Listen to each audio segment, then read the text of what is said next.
Button दाबले की विजेचे दिवे पटकन लागतात. घरात सगळीकडे लख्ख प्रकाश पडतो.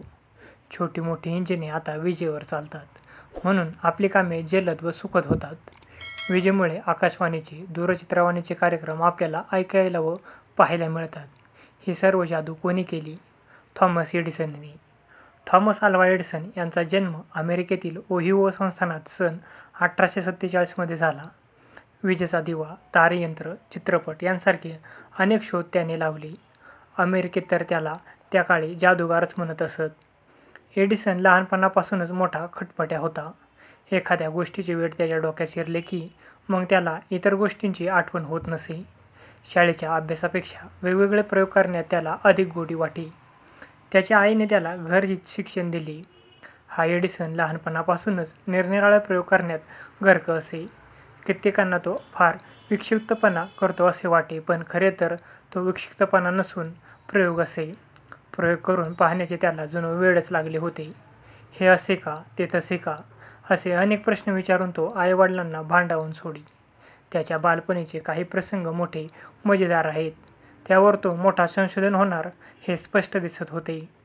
एडिसनला प्रयोग करण्यासाठी वेगवेगळ्या वस्तू जमवण्याचा फार नाद होता. खिळे, पत्रे, पट्ट्या, तारांचे तुकडे, बाटल्या, वेगवेगळी रसायने यांनी त्याची खोली नेहमी भरलेली असे. त्याने आपल्या खोलीचे वस्तुसंग्रहालयच करून टाकले होते. आईवडिलांकडून खाऊला जे पैसे मिळत त्यातून तो पुस्तके आणि वस्तू खरेदी करत असे. प्रयोगात तो तासनतास रमून जात असे. पुस्तकात वाचलेले प्रयोग तो स्वतः करून पाही. त्याला प्रयोगांसाठी दिवसेंदिवस अधिक पैशांची गरज भासू लागली, पण पैसे वेळेवर मिळेना. हवी ती पुस्तके त्याला घेता येईना. तो या स्थितीला कंटाळला. शेवटी एडिसनने स्वतः पैसे मिळवण्याचे ठरवले. त्यावेळी त्याचे वय जेमतेम 12 वर्षाचे होते. त्याने आगगाडीत फळे व वर्तमानपत्रे विकायचा ठेका घेतला. फळे व वर्तमानपत्रे विकून जो नफा मिळे त्यातून तो पुस्तके व प्रयोगाचे सामान खरेदी करत असे. त्याला गाडीत गार्डाच्या डब्याशेजारी एक डबा मिळाला होता. 2 स्टेशनच्या दरम्यान जो वेळ मिळे त्यावेळी तो तेथे प्रयोग करी व पुस्तके वाचत बसे.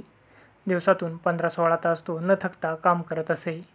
उपहारगृहात जे वेगवेगळे जिन्नस मिळतात त्याचे दरपत्रक छापण्याचा एक छोटासा छापखाना त्याला स्वस्तात मिळाला. तो त्याने खरेदी केला. मिळणाऱ्या वेळेत खिळे जमवून तळहाताएवढे छोटेसे वर्तमानपत्र तो डब्यातच छापू लागला आणि स्टेशन आले की ते विकू लागला. अशा रीतीने वयाच्या 15व्या वर्षी तो संपादक झाला. एकीकडे कागद, दुसरीकडे पुस्तके, तिसरीकडे प्रयोगाच्या बाटल्या आणि चौथीकडे विक्रीचा माल, असा त्याचा डबा भरलेला असायचा. एकदा तो प्रयोग करत असता फॉस्फरस नावाचा ज्वालाग्रही पदार्थ खाली सांडला आणि आग लागली. ती त्याने कशीबशी विझवली. ही गोष्ट गार्डला समजल्यावर त्याने एडिसनचे सारे सामान गाडीबाहेर फेकून दिले आणि त्याला हाकलून लावले. एडिसन पुढे पुन्हा आता काय करायचे? आपली प्रयोगांची आवड कशी भागवायची हा प्रश्न उभा राहिला. पण तो संकटाने डगमगून जाणारा लेचापेचा नव्हता. त्याने धडपड करून पुन्हा आपले बस्तान बसवले. रेल्वेत तो नोकरीला लागला आणि फावल्या वेळी प्रयोगही करू लागला. प्रयोग करण्याची ही वृत्ती जोपासल्यानेच तो पुढे एक मोठा संशोधक होऊ शकला.